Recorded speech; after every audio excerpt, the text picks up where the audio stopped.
कहानी है रामपुर गांव की, जहां के मर्द महिलाओं को हमेशा नीचा दिखाने की कोशिश में रहते। अरे अभी तक खाना नहीं आया, क्या मुझे एक और शादी करने की जरूरत है? नहीं जी नहीं, ऐसा मत करना, वरना मैं कहाँ जाऊंगी। खाना लेकर मैं अभी आई जी। गांव की पंचायत में भी फैसले हमेशा औरतों के खिलाफ ही रहते। मैं जो फैसला सुनाता हूँ वो भगवान की आज्ञा होती है।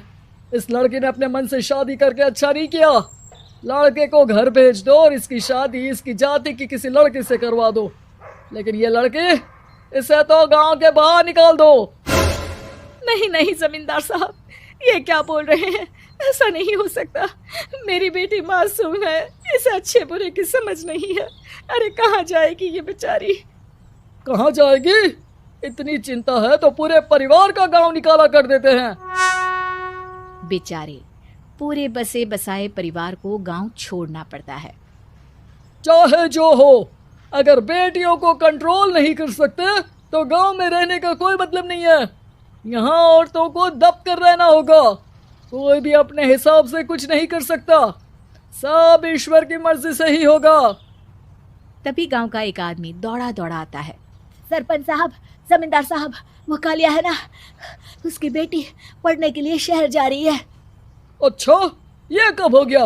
और कालिया की हिम्मत कैसे हो गई ऐसा करने की? लेकर आओ उसे और उसकी बेटी को। बस फिर क्या था, हाजिर हो जाते हैं कालिया और उसकी बेटी सरपंच के सामने। अरे कालिया, ये क्या सुनने में आ रहा है? बेटी को इंजीनियर बना रहा है तू? और ये बता, गांव में तो स्कूल नहीं है, फिर कहां से इतनी क्लास पास कर गई तेरी बेटी? राधा, जो कि कालिया की बेटी है, उसे लगता है कि सरपंच उसकी तारीफ कर रहे हैं। सरपंच जी, मैंने ऑनलाइन पढ़ाई की है, डिस्टेंस लर्निंग से। सभी में मैंने अच्छे नंबर पाए हैं, जिसे देखते हुए शहर की इंजीनियरिंग कॉलेज में मुझे स्कॉलरशिप मिली है। वाह जी वाह, क्या होती है ये? पहले तो ये बताओ, फिर आगे की बात करते हैं। पूरा गांव राधा की बात सुन रहा था और राधा बोलती जा रही थी। तो ऐसे मैं फ्री में एक अच्छी शिक्षा लेकर गांव में जो कुछ परेशानियां हैं, जैसे बिजली, पानी और इंटरनेट जैसी समस्याओं के लिए काम करूंगी। मैं गांव को शहर से जोड़ने के लिए पुल का निर्माण करवाने का प्रस्ताव रखूंगी। मुझे पूरी उम्मीद है कि जल्द ही हमारा गांव भी तरक्की की राह पर चल पड़ेगा। राधा की बात सुनकर सारे गांव वाले ताली बजाने लगते हैं। सरपंच को समझ नहीं आता कि वो क्या करे। चुप रह नादान लड़की, गांव के खिलाफ जाने के लिए तुझे गांव से बेदखल कर दिया जाएगा, वो भी पूरे परिवार के साथ। और हाँ, अगर ठीक से गांव में रहना चाहती है तो ये पढ़ाई लिखाई छोड़ दे। हम तेरे लिए गांव का कोई होनहार लड़का देखेंगे। तभी गांव का एक आदमी बोल पड़ता है। अरे नहीं नहीं सरपंच जी, राधा बिटिया जो बता रही है, अगर वैसा हो जाए तो हम लोगों को पैसा कमाने के लिए बाहर नहीं जाना पड़ेगा। हाँ जी, और ना ही कोसों दूर पानी के लिए भटकना पड़ेगा। हमारे बच्चे भी अच्छी पढ़ाई कर सकेंगे और आगे बढ़ेंगे, ना कि हमारी तरह खेती करते बैठेंगे। क्यों गांव वालों, राधा बिटिया का साथ देना चाहिए ना।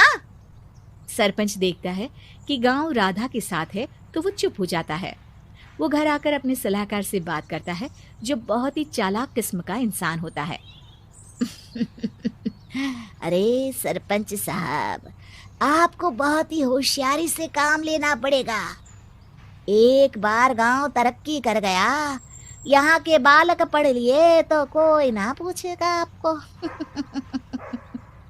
और फिर ये जो बेटा और बेटी है ना आपके, इनको भी आम लोगों की तरह ही जीवन जीना होगा। हाँ, लेकिन करे तो क्या करे? वो ना आप मुझ पर छोड़ दीजिए, बस मैं जैसा बोलूं करते जाइए। अगले रोज सुबह जब गांव वाले सोकर उठते हैं तो राधा के घर के बाहर और साथ ही वो लोग जिन्होंने राधा का सपोर्ट किया था, उनके घर के आगे लाल रंग से कल आऊंगी लिखा होता है। कल आऊंगी, यह क्या होता है? अरे यह तो खून से लिखा है, लगता है कोई भूत प्रेत या चुड़ैल का साया है। चलो सरपंच जी के पास चलते हैं। सभी सरपंच के पास जाकर उसे सारी बात बताते हैं। और ये तो बड़ी मुश्किल की बात है। चलो, मैं एक बाबा को जानता हूँ, उन्हें बुला लेता हूँ।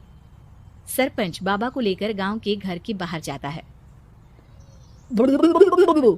ओहो, तो ये वो चुड़ैल है जो उन लोगों को निशाना बनाते हैं जो गांव को बदलने का सपना देखते हैं। वो गांव को ऐसे ही संपन्न देखना चाहती है। वो नहीं चाहती कि कोई बाहरी यहाँ का कायाकल्प करे। क्या तुम लोगों में से किसी ने गांव को बदलने की सोच रखी है? तभी राधा की माँ रोते रोते आती है। मेरी राधा घर से गायब हो गई है। अरे कोई तो बचाओ, मेरी बच्ची कहाँ गई?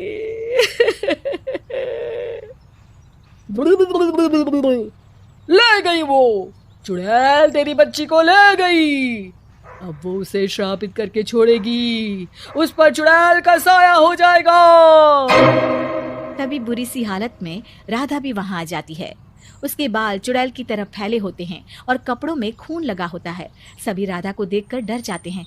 माँ, पता नहीं मुझे कौन उठा कर ले गया था। अरे दूर दूर हो जाए चुड़ैल, अब हम लोग इस गांव में नहीं रुकेंगे। अरे कैसी बातें कर रहे हैं आप? कल तो आप मेरे भरोसे गांव का हुलिया बदलने, अपने बच्चों को पढ़ाने और तरक्की उन्नति की बात कर रहे थे, तो आज क्या हो गया आपको? ये फिर तुम लोगों को बहकाएगी। ये चुड़ैल गांव में आ चुकी है। ऐसे ही ये तुम्हारे घर के बच्चों को भी ले जाएगी। गांव वाले राधा को गांव से बाहर निकाल देते हैं। उसके माँ बाप रोते रहते हैं, लेकिन गांव वाले नहीं मानते। मैं भी अपनी बहन के साथ गांव के बाहर रहूंगा, लेकिन वो पढ़ाई नहीं छोड़ेगी। वहीं सरपंच के घर पर सलाहकार कहता है,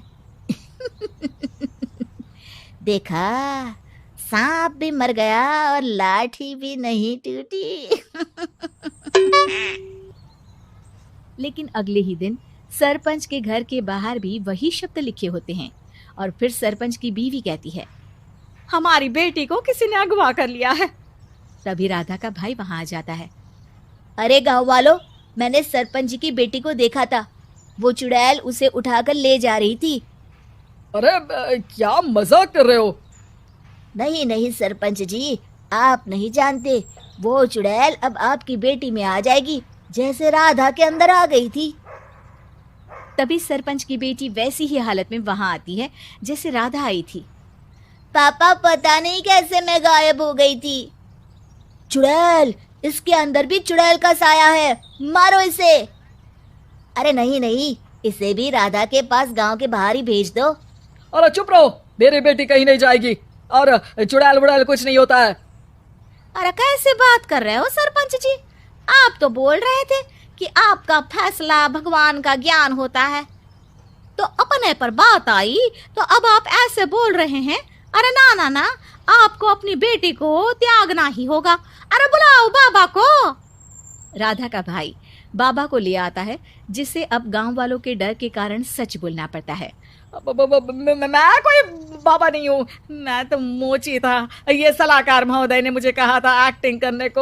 अब वो मुझे पैसे देने वाले हैं। अब मुझे माफ कर दो। गलती हो गई, मुझे माफ कर दो। तभी वहां राधा आ जाती है। देखा सरपंच जी, जब गांव के बच्चे साक्षर होंगे तो आप जैसे लोगों की चालाकी नहीं चलेगी।